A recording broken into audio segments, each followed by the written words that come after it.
आरो बयनिसिमबो आसा खालामो दिनैनि नैबे आंनि फंनैसो बुंनाय खोथाखौ लानानै बयबो शेयार खालामलायगोन आरो बुजिलायनो नाजागोन। दा आङो बुंनो लुबैनाय नैबेल'नो, आंनि मुङा मतिलाल बसुमतारी, क'क्राझार जिल्ला दुलाराय गुदि बाथौ लाइमोन आफादनि सासे गाहाय नेहाथारि। दा आङो दिनैनि ससियेल मिडियानि गेजेराव फैनाया जाहैबाय मैयानि थारिखआव जोंहा सिमोनसापुरि ओनसोलनि जार्मनबारि गामिनि सिङाव थानाय धनिराम बसुमतारी बिथाङा बुलि बाथौ सिबिनानै रायजो जाबाय थादोंमोन गोबाव समनिफ्रायनो। दा बे बिथांखौहाय थांनाय बोसोरनैनि सिगांनो बै जार्मनबारि गामिनि रायजो राजा बिथांमोनहा बुलि बाथौ सिबिनायनि थाखाय बैकट खालामलायनाय बे जाथायखौ मैया ससियेल मिडियानि गेजेरजों धनिरामनि फिसाजो फुंबिलि बसुमतारी बिथाङा ससियेल मिडियानि गेजेरजों मैया फोरमायदोंमोन। दा बे खोथाखौ खोनानानै जोंबो दुलाराय गुदि बाथौ आफाद क'क्राझार जिल्लाया बाहाय खोब दुखु मोननाय फोरमायदों। मानोना बे गणतन्त्र हादराव जोंहा सुबुं माहारिया जायखिजाया धोरोमखौनो सिबिनानै जानो मोन्थाय दङ।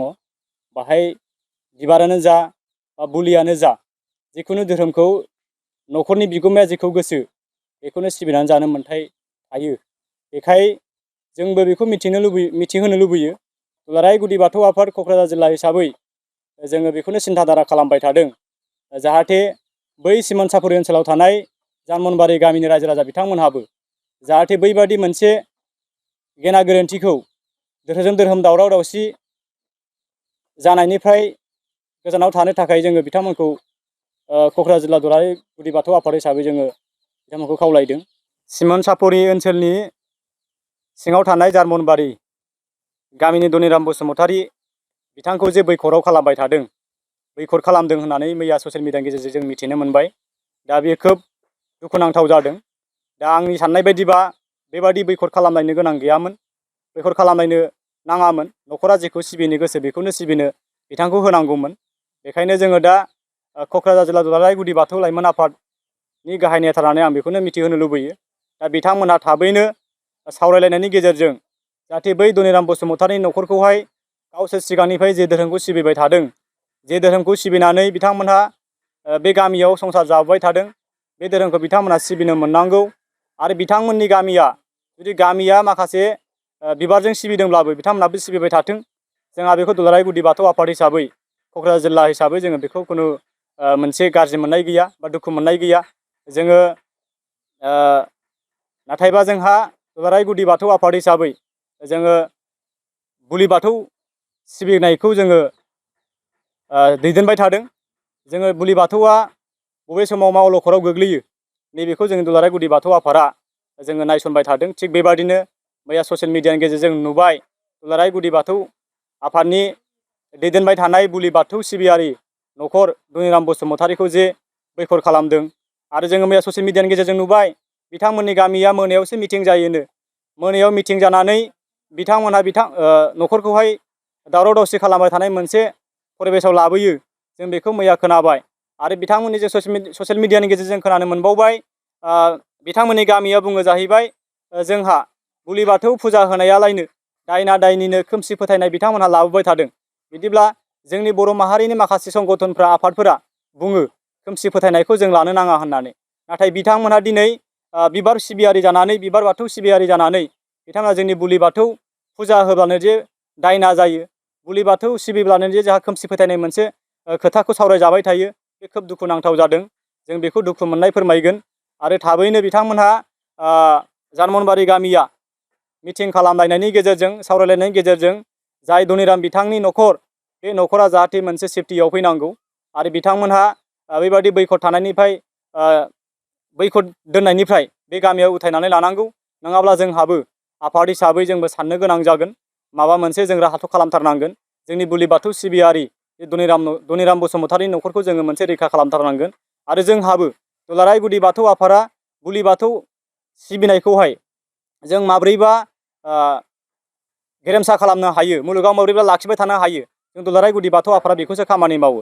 बेखायनो जोङो बुंदों जे जोंहाबो बुलि बाथौखौ मैखोमै लाखिनांगौनि थाखाय बा बुलि बाथौखौ जोङो गेरेमसा संसाराव बा बुहुमाव जोङो लाखिनांगौनि थाखाय जों खामानि मावबाय थानायखौ बिथांमोननो जों खोन्थागोन।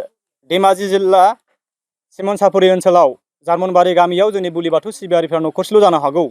न'खरसेल' जानायनि जाहोनाव बिथांमोननि गामिया बिथांखौ बैखर खालामबाय, बुलि बाथौ सिबियारिखौहाय गाग्लोबनो नाजाबाय, दायना फाथिनो नाजाबाय, खोमसि फोथायनायाव लांनो नाजाबाय। नाथाय जोंबो बिदिब्ला बुंनो हायो क'क्राझार जिल्लानि सिङाव थानाय गुबुन गुबुन गामिफोराव बेबादिनो बिबार सिबियारिफ्रा बबेबा गामियाव न'खरसे, बबेबा गामियाव न'खरनै, बेबायदिब्ला बिथांमोननि साननाय बायदिब्ला बिथांमोननि सिन्थाधाराखौ जों नोजोर होनांगौब्ला जोंबो क'क्राझार जिल्लानि दैदेनगिरिफोरा, क'क्राझार जिल्लानि बाथौ सिबियारिफ्रा, बुलि बाथौ सिबियारिफ्रा बिदिब्ला जोंनि गामियाव न'खरसे न'खरनै थानायखौ मा जोंबो बैखर खालामनांगौ नामा? बिदिबा बिथांमोननि बुंनाय बादिबो जोंबो बिदि खालामनो हायो। नाथाय जों बेबादि जानायखौ लुबैया। जोङो दुलाराय गुदि बाथौ आफादा बेबादि सोरबा बिबार बाथौ सिबियारि न'खरसेल'खौ दुम-दाखाल खालामनानै बैखर खालामनानै नाख्रेबनानै दोननो जों लुबैया। बयहाबो सिबिनानै जानो गोसो दङ, सिबिनानै जानो मोननांगौ। आरो सोरबा गामि दरसेयाव बिबारा सिबिनानै दङब्लाबो, बिबार धोरोम लानानै दङब्लाबो, बिबार बाथौ लानानै दङब्लाबो बिथांमोनहाबो बिबार बाथौखौनो सिबिनानै थांनानै थानांगोन। थिग बेबादिनो जों आसा खालामो क'क्राझार जिल्ला दुलाराय गुदि बाथौ आफादनि लाइमोन आफादनि गाहाय नेता जाना आं बेखौल' मिथिहोनो लुबैयो, बेखौनो रिकुवेस्ट खालामो, जाहाथे जार्मनबारि गामिनि गावबुराजों लोगोसे गामि बेंगिरि गासै मेलेमजिबि सान्थौगिरि बिथांमोनहानो सानलायनायनि गेजेरजों धनिराम बसुमतारी बिथांनि न'खरखौ जाहाथे बुलि बाथौ सिबिनो गोसो जादों जेब्ला बिथांखौ बुलि बाथौखौनो सिबिनो होनांगोन। आरो बिथांमोनहा गामिनिफ्राय बैखर जानायनिफ्राय जाहाथे गामिजों मोनसे मिला मिसा थानो मोनफिननाय जानांगोन। नैबे जिनिसखौ जोङो थाबैनो संदाननांगोन। आरो जोङो आफादजों आफाद, जोंनि जिल्ला आफादफोरा, मोनफ्रोमबो जिल्ला आफादफोरा जोंहा मिरु आफादजों सावरायनायनि गेजेरजों दुलाराय बिबार बाथौनि सेन्ट्रेलनि बा मिरुनि दैदेनगिरिफोरजों सावरायनायनि गेजेरजों जों मा मोनसे राहा खालामनो हायो, बेबायदि मोनसे खालामनांगोन। आरो जेरैबो जाथाराबा जोङो आयेननि राहाखौ लानो गोनां जागोन। आयेननि राहा लानानै जोङो जेरैखि जाया जोंनि बुलि बाथौ सिबियारिफोरखौ जों रैखा खालामनांगोन। नैबेखिनिखौ आं बुंबाय। आरो जार्मनबारि गामिनि रायजो राजा बिथांमोनहा अननानै धनिराम बसुमतारी बिथाङा जे हालोराव दंमोन, बे हालोरावनो सुखि सान्थियै जाहाथे बे गामियावनो थानानै संसारखौ जानो मोननाय जाथों, बेखिनिखौनो आङो जार्मनबारि गामिनि रायजो राजाफोरनिसिम रिकुवेस्ट एबा आर'ज खालामनाय जाबाय। दुलाराय गुदि बाथौ आफाद क'क्राझार जिल्लाया आं दहाय बुंनाय बायदिनो बिथांमोना थाबैनो जुदि सावरायनानै मोनसे निमांसायाव फैयाब्ला जोङो बेखौ आफाद हिसाबै मा मोनसे सावरायनानै थि खालामनो हायो बेखौ जोङो थांखि लानाय जागोन।